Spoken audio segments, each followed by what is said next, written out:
Assalamualaikum warahmatullahi wabarakatuh. Halo semuanya, perkenalkan aku Divani Hoironisa dengan NIM 12511700001, mahasiswa semester 1 dari Prodi Ilmu Perpustakaan di kelas 1A. Video ini aku buat dalam kerangka memenuhi tugas mata kuliah sumber informasi yang diampu oleh Ibu Lilis Sudriawani M.Hum. Pada video kali ini, aku akan membahas tentang jenis-jenis monograf. Tapi sebelum itu, perlu kita ketahui tentang apa sih itu monograf.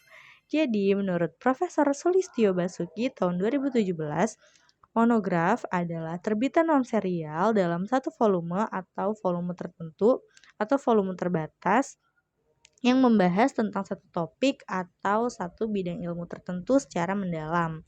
Nah, monograf ini terbagi menjadi dua jenis. Yang pertama itu ada buku teks atau textbooks. Jadi buku teks atau textbooks adalah buku ajar yang digunakan untuk menjadi acuan pembelajaran formal dan disusun secara sistematis sesuai kurikulum yang berlaku. Dan biasanya buku ini ditulis oleh pakar atau ahli dalam bidang tersebut.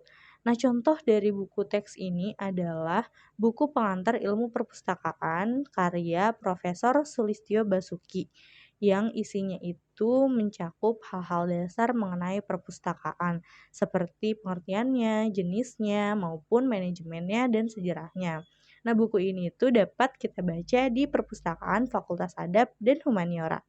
Lalu selanjutnya ada buku referensi. Nah, buku referensi ini menurut Profesor Sulistyo Basuki tahun 2017, buku referensi digunakan untuk mencari informasi dengan cepat dan tepat, bukan untuk dibaca secara menyeluruh.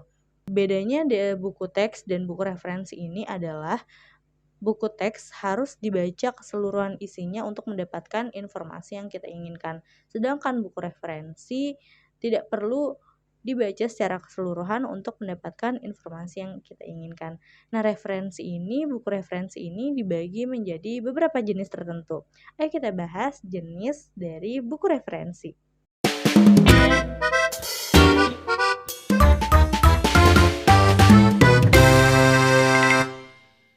Nah, jenis buku referensi yang pertama itu ada ensiklopedia. Menurut Profesor Sulistyo Basuki tahun 2017, ensiklopedia adalah kumpulan informasi dari berbagai bidang ilmu yang disusun secara alfabetis atau tematik.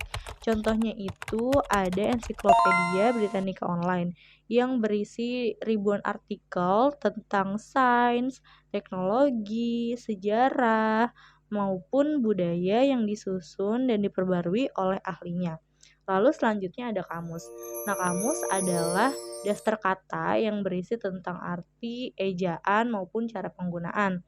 Contohnya itu adalah KBBI yang bisa diakses secara daring ataupun online. Nah, KBBI ini berisi tentang arti kata, ejaan kata, dan cara penggunaannya dalam kalimat. Selanjutnya ada almanak. Nah, jadi almanak ini adalah dia itu berisi data, peristiwa, ataupun fenomena penting yang terjadi dalam satu tahun tertentu. Contohnya itu ada almanak tahun 2024 yang dikeluarkan oleh BMKG.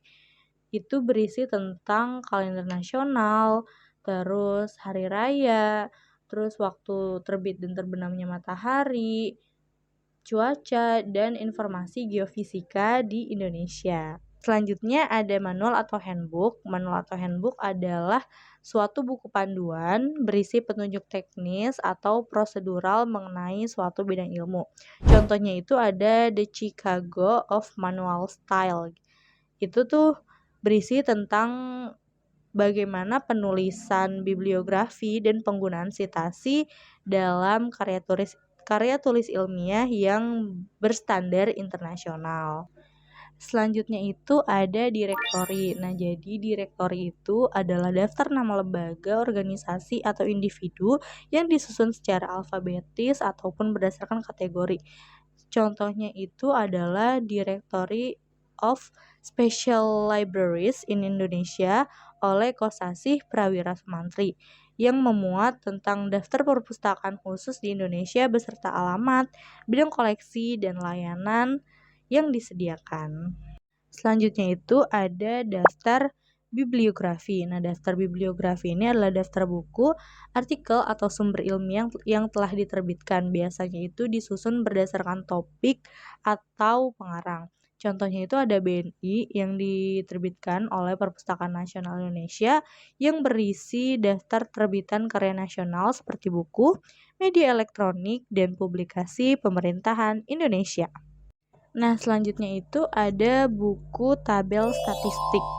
Menurut BPS tahun 2023, buku tabel statistik ini adalah kumpulan data yang berisi data numerik dan tabel statistik yang disusun menurut bidang tertentu. Contohnya itu ada statistik Indonesia tahun 2023 yang diterbitkan oleh BPS. Jadi ini tuh memuat tentang kependudukan di Indonesia, terus kesehatan, pendidikan, ekonomi, maupun pertanian yang ada di lingkungan Indonesia. Lalu yang terakhir ada buku terjemahan. Buku terjemahan adalah hasil alih bahasa dari karya ilmiah yang diterjemahkan ke bahasa lain tanpa mengubah isinya. Nah, itu dia teman-teman, jenis-jenis dari monograf dan jenis-jenis dari buku referensi. Mungkin segitu aja video dari aku, kurang lebihnya mohon maaf. Wassalamualaikum warahmatullahi wabarakatuh. Dadah.